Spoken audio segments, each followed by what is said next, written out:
Bonjour tout le monde. Alors aujourd'hui, je vais vous parler du tarot des vampires de Ian Daniels. C'est un tarot que j'ai maintenant depuis 11 ans, je pense, et c'est le tarot que j'utilise le plus dans toute ma collection de tarots. Vous connaissez probablement ce tarot parce qu'il est relativement populaire et il a tendance évidemment à polariser au niveau des opinions et des réactions qu'il va générer. Donc c'est un tarot qui est totalement unique. Tout d'abord parce qu'il est basé évidemment sur le mythe des vampires, mais également parce qu'il ne suit pas le système du Rider-Waite-Smith, ni même le système du tarot de Marseille. Il est relativement inspiré du tarot de Thoth pour les personnes qui connaissent, mais de manière générale, c'est vraiment un tarot qui a sa propre structure, qui a sa propre personnalité et qui est tout à fait unique en son genre. Et pour ma part, je l'utilise tout particulièrement pour accompagner ma pratique parce que je suis une voix de gauche et ce tarot est vraiment idéal pour débrancher des conventions traditionnelles, des conditionnements et de ces idées qui sont généralement acceptées par la société mais qui ne sont pas nécessairement porteuses pour nous ou que nous ne souhaitons pas nécessairement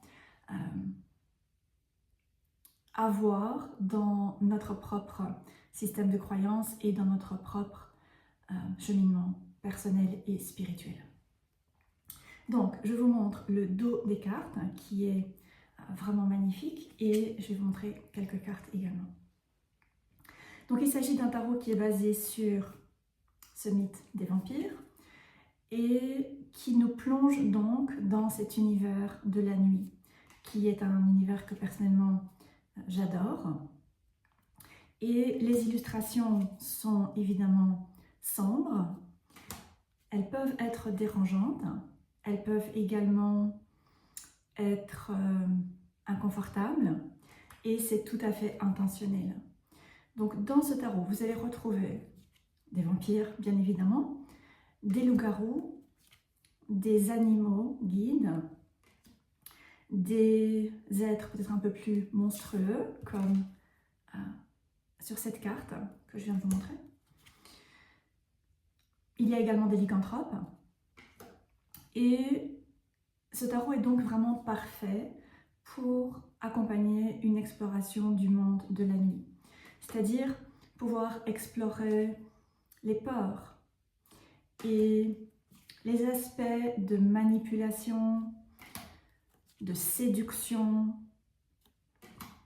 d'obsession et ces différents aspects qui sont associés à des côtés peut-être plus pervers de la psyché.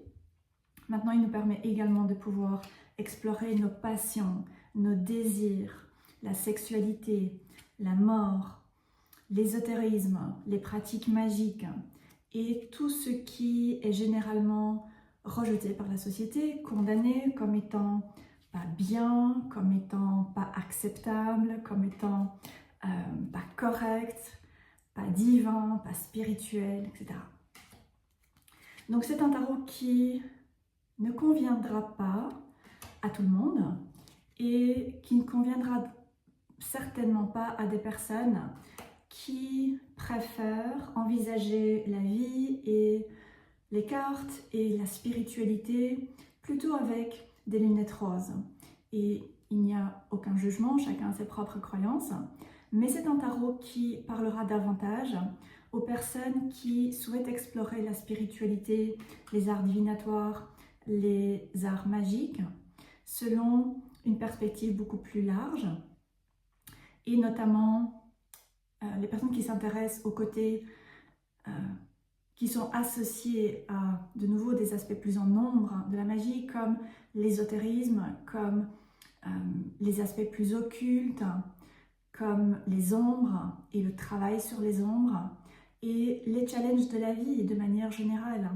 Et donc c'est un tarot qui conviendra aux personnes qui ont pu avoir des expériences difficiles dans leur vie, peut-être depuis très tôt, et des personnes qui ont connu des traumas également. Donc voilà, c'est un magnifique tarot. Comme je disais, c'est le tarot que j'utilise le plus dans ma pratique. Depuis plusieurs années maintenant, je l'utilise pratiquement tous les jours parce que c'est vraiment un pilier de ma pratique spirituelle personnelle, avec les cartes, avec la spiritualité, avec les pratiques magiques, avec les guides également. Et donc, il me permet de pouvoir aborder ces différents aspects. Et au fil du temps, il m'a vraiment permis de pouvoir énormément grandir, me révéler à moi-même et guérir également de nombreux traumas que je porte depuis l'enfance et qui en réalité se répètent même dans ma lignée ancestrale. Alors, je voudrais également vous parler du livre parce que ce tarot est accompagné d'un vrai livre. Comme vous le voyez, il s'agit d'un livre grand format qui compte 301 pages et chaque page regorge de trésors. Alors, donc le tarot a été publié en 2010. Donc au niveau du livre, il y a tout d'abord une introduction sur le monde de la nuit, les ombres, l'univers du vampire. Ensuite, quelques notes sur le tarot des vampires. Des notes sur les cartes et les correspondances entre les cartes et l'astrologie. Ensuite, les mineurs. Il y a également des références avec la Kabbale et l'arbre de vie. Et beaucoup d'explications par rapport à ces différents aspects. Donc les personnes qui peuvent être intéressées trouveront beaucoup d'informations par rapport à cela. Ensuite, quelques conseils pour lire les cartes et quelques tirages également. Et il y a également une section très intéressante qui s'appelle Kith and Kin, qui consiste à, ou qui vise plutôt à nous permettre de pouvoir découvrir certaines cartes du tarot qui vont pouvoir nous apporter des éclairages vraiment très intéressants et très pertinents par rapport à notre propre chemin d'âme, par rapport à qui nous sommes au niveau de notre essence et qui pourront également nous apporter beaucoup d'informations et de pistes de réflexion sur les différents challenges que nous pouvons rencontrer dans notre vie et ce qu'ils nous aident à pouvoir apprendre et comprendre pour pouvoir avancer sur notre propre chemin de croissance personnelle et spirituelle. Et ensuite, nous en arrivons aux cartes. Alors, donc, pour ici la carte du fou, vous avez le titre de la carte, ensuite quelques explications avec notamment des correspondances avec des éléments astrologiques. Ensuite, les kindred spirits, c'est-à-dire les esprits guides qui sont inspirés de cette vision du tarot de Thoth. Ensuite, l'essence qui propose plusieurs mots-clés pour vraiment pouvoir comprendre l'essence de la carte elle-même. Ensuite, le message qui se poursuit à la seconde page, qui se poursuit à la troisième page, et ensuite une troisième section, analyse et symbolisme, avec cette fois-ci différentes explications sur la carte, sur ce qui est dépeint sur la carte, les différents symboles qui sont repris et différentes correspondances astrologiques, spirituelles, ésotériques également. Et ensuite, vous avez une section détaillée sur la carte lorsqu'elle ressort en ombre. Donc comme vous le voyez, ça fait beaucoup d'informations et ça en vaut largement la peine. Le livre est déjà bien... il a déjà bien vécu parce que ça fait pas mal d'années que je l'ai maintenant. Comme je disais, ça fait 11 ans que je l'ai. J'ai pris un peu de temps pour pouvoir me familiariser avec lui et commencer à l'utiliser. Mais ça fait maintenant très certainement 7 à 8 ans que je l'utilise régulièrement.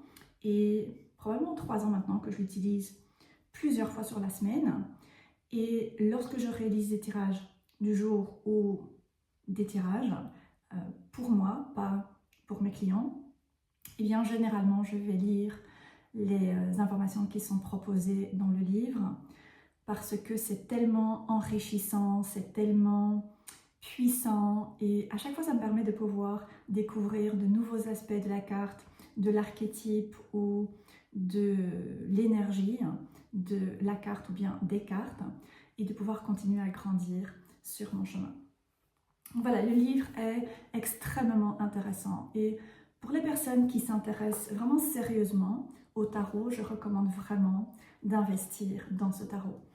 Et même si le tarot en lui-même ne vous plaît pas nécessairement, même si vous n'avez pas, je ne vais pas dire que vous n'avez pas d'affinité parce qu'il faut quand même avoir un minimum d'affinité, mais si les cartes, les illustrations vous semblent vraiment trop dérangeantes et que vous pensez que le tarot vous intéresse mais en même temps il y a certaines résistances, faites le saut, investissez dans le tarot pour le livre parce qu'il présente vraiment une perspective sur le tarot, les arts divinatoires, la spiritualité et les pratiques magiques qui est unique et qui nous permet de pouvoir commencer à sortir de cette vision très divinatoire, prédictive et quelque peu fataliste finalement, qui a eu tendance à se populariser au cours des dernières décennies et vraiment nous apprendre à pouvoir commencer à confronter des peurs, confronter des aspects qui sont considérés comme plus obscurs, comme plus sombres et récupérer notre pouvoir, ce qui évidemment est le but ou peut-être pas le but, mais en tout cas le cadeau d'un chemin spirituel. Donc voilà, n'hésitez pas à investir dans le livre.